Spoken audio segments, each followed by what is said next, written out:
দিদি, জিমি দিদি, তুমি কি সবই ভ্যালভেট করো?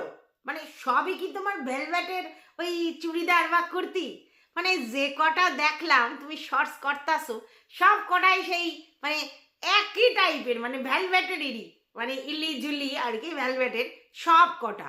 মানে কেমন একটা আমার যেন মনে হইতাছে যে সবই ভ্যালভেটের। মানে হতে পারে তোমার ভালো লাগে ওইসব একই জিনিস, কিন্তু তুমি সবই ভ্যালভেটের কিনছো, এটা আমি বুঝি না। এগুলো সব শীতকালীন জামা, গরমকালে খুব গরম লাগবে। দেখতে বেশ সুন্দর, আকাশি কালারটা বেশ ভালো লাগতেছে, সব কটা কালারই ভালো, কিন্তু সবই যেন মনে হইতাছে মানে একই দোকান থেকে তুমি লট ধইরা আনছো। মানে ধরো একটা দোকানে গেছো, বলছো ওই লটে যতগুলো জামা আছে, যতগুলো কালার আছে আমি সব কটা নু, মানে আমার সাইজে। তো তেমন একটা করছো। যাই হোক, তো তুমি ভালো শর্ট দিতেছো। আচ্ছা, অনেকে বলতেছে তোমার এই হোম ট্যুর দেখতে, তুমি দেওয়া না? মানে হোম ট্যুরটা দেওয়া না? তুমি তো শুরু করছিলে যোগা ম্যাডাম হইয়া, তারপরে শুরু করলে দেখলাম যে কিছু কিছু কন্ট্রোভার্সি টুক করে সইটা দিতেছো। তারপরে দেখলাম তুমি হঠাৎ করে গলতাছো, না গ্লুকন্ডি নয়, তুমি গলতাছো। হ্যাঁ, সকালবেলার পানীয়, আচ্ছা, সেটা তুমি কিভাবে প্রিপারেশন করলে সেটাও দেখালে, কিন্তু খুবই সন্তর্পণে, যাতে কিনা আইস পাইস দেখা না যায়। ঠিক আছে, মাইন্ড নিলাম। তারপরে এখন তুমি আবার হচ্ছে শর্টস দিতেছো ঘরের মধ্যে আর কি, তো সবই একই ড্রেস পইরা, মানে এইখানেও আমার একটুখানি কেমন কেমন লাগতেছে, মানে একই ড্রেস কেন, মানে মানে একই ম্যাটেরিয়াল, এটা বলতেছি। তো যাই হোক, তোমার শর্টসটা ভালোই লাগছে, ভালো ভালো, তুমি এডিটিংটা কিন্তু ভালো শিখছো। হ্যাঁ, মানে আমাদের মাহেশ্বরীর থেকে ভালোই শিখছো। তো যাই হোক, এটা গেল আমাদের ঝিমি দিদির কথা। তারপরে চইলা আইলো আমাদের তিশমার খান, তিনিও একখান শর্ট দিয়েছেন। হ্যাঁ, তো সেই শর্টসে দেখলাম পিছনে, বাইকের পিছনে কাউরে নিয়ে যাইতাছে, তো সেইখানে দেখলাম তিশমার খানের থেকে ওই যে আরেকজন যে আছে পিছনে তারে বেশি করে দেখাইতেছে, যেন উনি মনে হইতেছে নায়ক আসতেছে। মানে মানে আমাদের তিশমার খাইনের অত দেখা যাইতেছে না, মানে ওনারা দেখা যাইতেছে, কিন্তু পিছনের লোকটারে বেশি করে দেখানো হইতেছে। ব্যাপারটা কি বোধগম্য হইতেছে না। তারপরে শোনো, এইগুলো তো ছিল, তারপরে মিরাইছে আমাকে দীপ্ত দীপ্ত দীপ্ত, হ্যাঁ, যারে অনেকে ওই ল্যাটা ফ্যাটা ফোকলা ওইলা চেনো আর কি, তো সেই দীপ্ত চইলাইছে। মানে ভাবো, আজকের মকর সংক্রান্তির দিনে হ্যাপি মকর সংক্রান্তি বা শুভ মকর সংক্রান্তি না বলে তুতলাইয়া কি কইতাছে, বলছে আমি একখানে শর্টস দিছিলাম ওই ইনস্টা বা কোনো জায়গা থেকে, মানে জাস্ট আমার নিজের শর্টসটা কারোর থেকে, মানে যেগুলো আর কি চলে সেরকম একটা কোনো শর্টস নিয়ে দিছিলাম। তাছাড়া এই যে 25 পড়ছে, মানে আমাগো এই যে জানুয়ারি 25, হ্যাঁ, মানে আমাদের যে নতুন বছর শুরু হয়েছে, তোমাদের সঙ্গে তো কোনো রকম কিছু করতে আইসি নাই, তো ওই জন্য তোমাদের সবাইরে হ্যাপি নিউ ইয়ার জানাইতে আইলাম। ভাবো, 14টা দিন চইলা গেল, ওর সময় হয়নি কাউরে হ্যাপি নিউ ইয়ারে উইশ করার। কোন দিন আইলো, যেদিন কিনা মকর সংক্রান্তি, শুভ মকর সংক্রান্তি না কইয়া সেদিন কইতেছে হ্যাপি নিউ ইয়ার। মানে তুই কি ঘুমাইতেছিলিস ভাই? তুই কি ঘুমাইতেছিলিস? 14 দিন হয়ে গেল, তারপরে তোর হ্যাপি নিউ ইয়ার। আর তাছাড়া তুই তো কইছিলিস যে আমার ইউটিউবে কোনো দরকার নাই, আমি ইউটিউবে আসতেও চাই না, আমি মুখ বেছে পয়সা ইনকাম করতে চাই না, কিছুই চাইস না, তাহলে ইউটিউবের দর্শকদের কাছে হ্যাপি নিউ ইয়ার কি করতে কইতাইছিস? তোর তো ইউটিউবের কোনো জিনিস না। তোরা আসলে মাঝে মাঝে খুসখুস খুসখুস খুসখুস করে, মাঝে মাঝে ইচ্ছা কইরে যখন দেখেছি এদিক ওদিক হাওয়া গরম টুক কইরা আইসা হ্যাপি নিউ ইয়ার। দরকার ছিল না, তোর করলি 14 দিন পরে আইসা। এগুলো কি বলে জানিস? ঝাল পিঁপড়ে কুটুস কইরা কামড়ে দিল। তো তুই হচ্ছে ওই রকম ঝাল পিঁপড়ের মধ্যে সে বার হইরা কুটুস করে কামড়ে দিলি। হ্যাপি নিউ ইয়ার করতে আসছে 14 দিন পরে, বুঝো? দেখো, বিজয় দশমী যেরকম জানো তো, যতদিন না আমাদের কালী পুজো হইতেছে ততদিন ধরে আমরা বিজয় দশমী পালন করি, তাই না? তো এও তাই হইতেছে, মানে happy new year happy new year. এখন ধরো কথার কথা, ও যদি 31 ডিসেম্বরেও বলে হ্যাপি নিউ ইয়ার, বলাই যায়, তাই না? তো বলতেই পারে। তো যাই হোক, ও করছে এই কথাটা, আমি তো বুঝলে। এবারে দীপ্তরে সরাও সরাও, এইবার আসতেছি তাতু, আমাগো তাতু, বাবারে বাবা তাতু, কি কাজ করতাছে বাইরে বাইরে, মানে প্রতিদিন এই তাতু সারাদিন ঘর বাড়ি পরিষ্কার করে, নয় লাঠি কুটো কাটে, নয় হচ্ছে জ্বালন কাটে, নয় পাতা পোড়ায়, আর নয় মানে ইট এখান থেকে ওইখানে, ওখান থেকে এইখানে এই নিয়ে যাইতেছে। তো তাতু ওই দিকটা তো সেই কবে আপনি প্লাস্টার করছেন ওই উঠান, আর এই দিকটা যে দিকটা একটা বেশ সিঁড়ি করা বাইক ঢোকানোর জায়গা, এই দিকটা মানে আপনারা আর ইউজ করেন না, তো এই দিকটা তো এরকমই বইরা ছিল। হ্যাঁ, এতদিন তো করেন নাই। আসলে ইউটিউবের দৌলাতে প্রতিদিন কিছু না কিছু তো দেখাতে হইব, প্রতিদিন তো রান্না বান্না দেখানো যায় না, কারণ ওই দিকে আবার আমাদের কচি খোকা ও তো সেগুলো নিয়ে কন্টেন্ট করবে, তাহলে কি করা যাবে। ওই জন্য আজের আমাদের তাতু নিজেই সমস্ত কিছু নিজের দেখিয়েছে, আর সঙ্গে রয়েছে সেই আমাদের এক্সট্রাঅর্ডিনারি কবিতা। যেই কবিতার ইনার মিনিং যদি তোমরা ভালো করে শোনো তাহলে পরিষ্কার হয়ে যাবে তাতু আমাদের ওইখানে কন্ট্রোভার্সিয়াল টপিকে আমরা যেরকম মন কি বাত আমাদের কচি খোকার কাছ থেকে শুনেছিলাম, ঠিক সেই জিনিসটাই কাকু কপি ক্যাট করছে মন কি বাতটা, সেইটাকে কবিতার মধ্যে দিয়ে আওড়াইতেছে, বুঝলে কিনা। দুটো একই জিনিস, একজন গড়গড় গড়গড় করে মুখস্থ বিদ্যার মতো লাস্টে এসে মন কি বাত বলতো প্রতিদিন, হ্যাঁ কিছু বলতে বসলাম, কখনো কখনো মধ্যখানে ফ্লুক চাল দিয়ে মাঝখানেও বলতো, ঠিক সেই জিনিসটা যখন খোকা বন্ধ করে দিছে তখন তাতু বললো না আমি তো ছাড়তে পারবো না, সেলের যে কাজটা অধরা সেই কাজটা আমি এখন করব। কিভাবে? কবিতার মাধ্যমে। রোজ কে কবিতা শোনায় বাবু? তাতু। This is not fair. প্রতিদিন বোরিং কবিতা, বাবারে বাবা।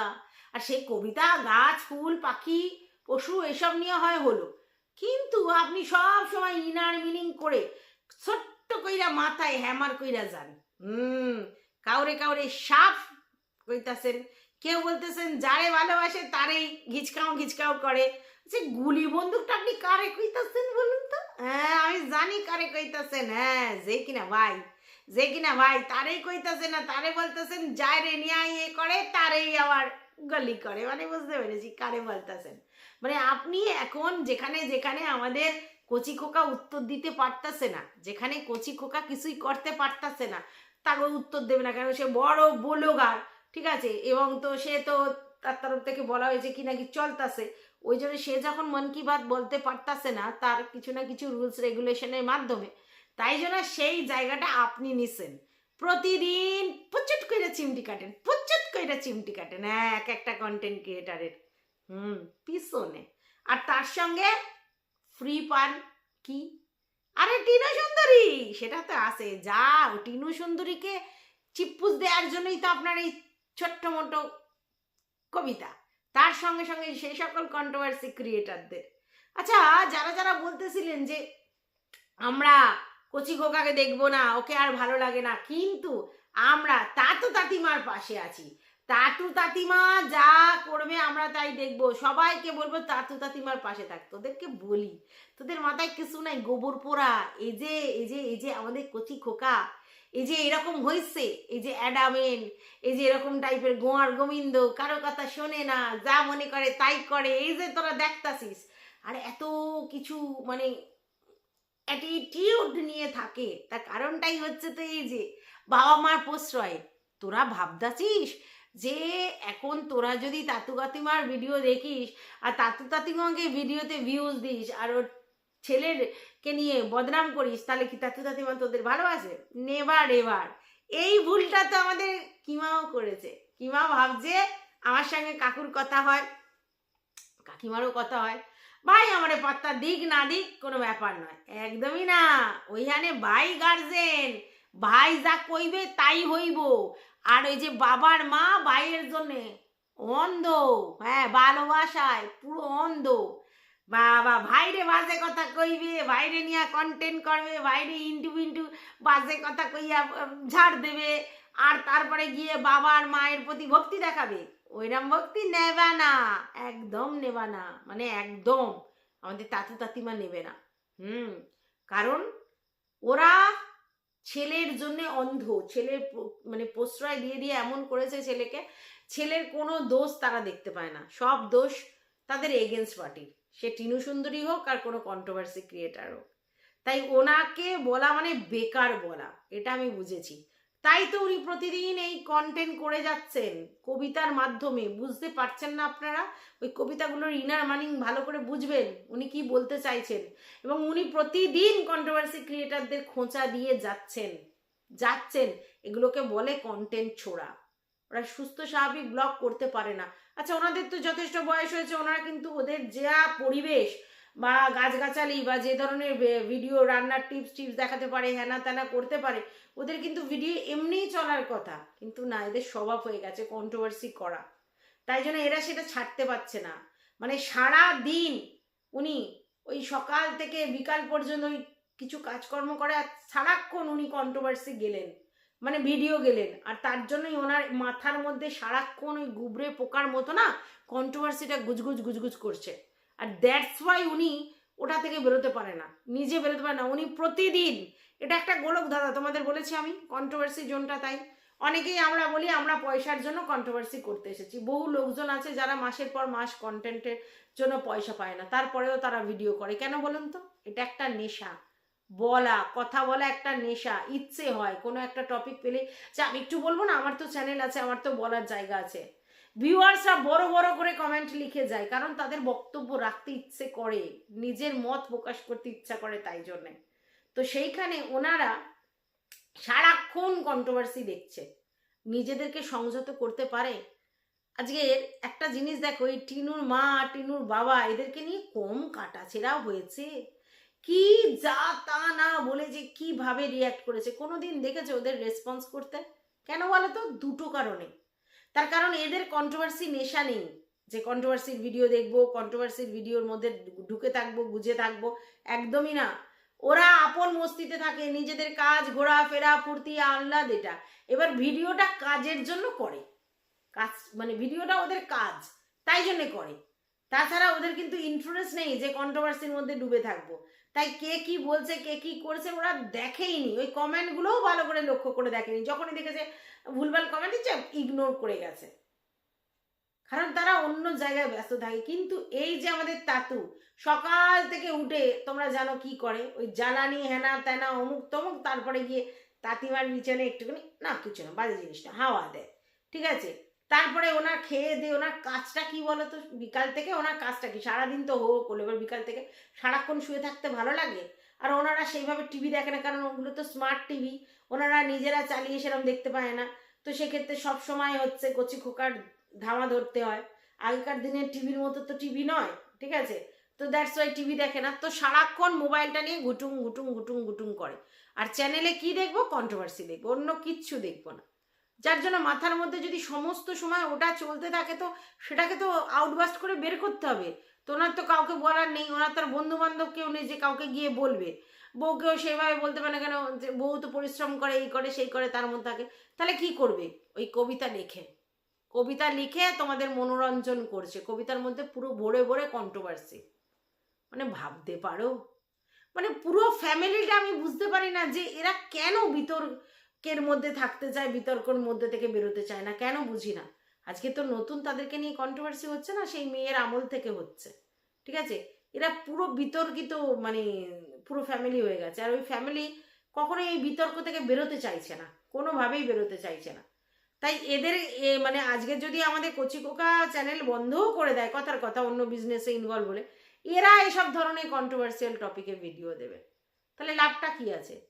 বারবার বলা হচ্ছে যে ভাই তোমরা তোমাদের নিজস্বতা দেখিয়ে ব্লগ দাও, অসুবিধা তো কিছু নেই, সবাই দেখবে এমনি ভালোবেসে, কারণ ওদের পরিবেশ পরিচিতি সেটা বলছে। তাহলে প্রতিদিন দেখো, এদিকে 4 তলা বিল্ডিং করছে, 3 তলা বিল্ডিং হাঁকাচ্ছে, এত সুন্দর করে ডেকোরেশন করছে, এই করছে ওই করছে, ওদিকে কাজের লোক রাখতে পারছে না, নিজেরাই সারা বাড়ি পরিষ্কার করতে হয়, লোক দিয়ে হয় না, এইসব এরম বলছে। তো সেইখানে অথচ সারাদিন দিবারাত্র দেখো কে কাঠ কুটছে, কে কাঠের উনুনে রান্না করছে, সমস্ত কাজ নিজেরাই করছে, এদিকে 3 তলা বাড়ি হাঁকাচ্ছে। তাহলে কি বলে বলো? তো এরকমই এদের মানসিকতা, ঠিক আছে। এরা না তো কাজের লোক রাখবে, না তো কিছু, একেবারে শরীর খারাপ হলে তখন দেখা যাবে, এরকম এদের চিন্তা। যতক্ষণ জোর আছে গায়ে ততদিন করবে আর কি, আর তারপরে এইরকম বলতে থাকবে। তা কন্ট্রোভার্সি ছাড়া কি করবে ওরা? রাস্তাঘাটে পিএনপিসি করতে পারছে না, কি করবে পিএনপিসি? কারণ যেহেতু ফ্যামিলিতেই একটা প্রবলেম আছে, ওনারা যে বাইরে গিয়ে কারোর সঙ্গে মিশবে সেইভাবে কারোর কাছে অ্যাকসেপ্টেন্স পাবে না, এটা তো বোঝো। ওরা কিন্তু সেরকম রাস্তাঘাটে মেশে না। ওই ঠাকুমা মাঝে মধ্যে আসে আর পাশে ওই বাচ্চাগুলো খেলতে খুলতে, ওই আর কেউ আসে না, কারণ মিশতে চায় না ওদের সঙ্গে, কারণ সবাই বুঝে গেছে পরিবারটার সম্বন্ধে, তাই কেউ মিশতে চায় না আর ওরাও মিশতে পারে না। পুরো টোটালি তাতু আমাদের কন্ট্রোভার্সির মধ্যে নিমজ্জিত হয়ে পড়েছে, আর তারই বহিঃপ্রকাশ কবিতা। কি বলবো আর। যাই হোক, তোমরা এবার বলতে পারো যে তুমি তাতুকে বলছো কেন। হ্যাঁ, তাতু সেরকম কন্ট্রোভার্সিয়াল টপিক দিচ্ছে তার জন্য কথা বলা হচ্ছে, নাহলে কে বলতে যায়? কেউ বলতে যায় না। উনি নিজের সেলফ রেসপেক্টটা রাখতে পারলেন না। উনি যখন নতুন চ্যানেল খুলেছে, দুটো ভিডিও দিয়েছে, ভাই ওরকম করেই করো, মানে সকাল থেকে দিন ছাড়া দেখাও, যাই করো সেগুলো না। রোজ তো দেখাতে পারবে না, কত জায়গায় দেখাবে? ওই ভদ্রমহিলা ছেলের ভিডিওতে দেখাবে, কোনো মানে রেসিপি দেখাবে, নাকি আবার হাজব্যান্ডের ভিডিওতে দেখাবে? তো কত উনি ছোটাছুটি করবেন? তা কোয়াইট ন্যাচারাল একে নিজের এইসব কাজ দেখাতে হচ্ছে এবং সেটাকে ভয়েস ওভার দিতে হচ্ছে। তো সেখানে কবিতা একটা রিলেটেড, নাহলে কত ভয়েস ওভার দেবে? যা, কিছু বলার নেই, দেখা যাক কি হয়। তবে যা আশেপাশে যা চলছে তোমাদেরকে জানিয়ে দিলাম। এদিকে তিশমার খান তার মতো করে চলছে, ওদিকে ঝিমি দিদির মতো করে চলেছে, তার মধ্যে পুটুম কোটে চলে এসেছে দীপ্ত, তারপর তাতু তো আমাদের বোনাস। ঠিক আছে, তো এই ভিডিওটা এই পর্যন্ত। ভালো লাগলে অবশ্যই লাইক কমেন্ট শেয়ার করে পাশে থাকবে।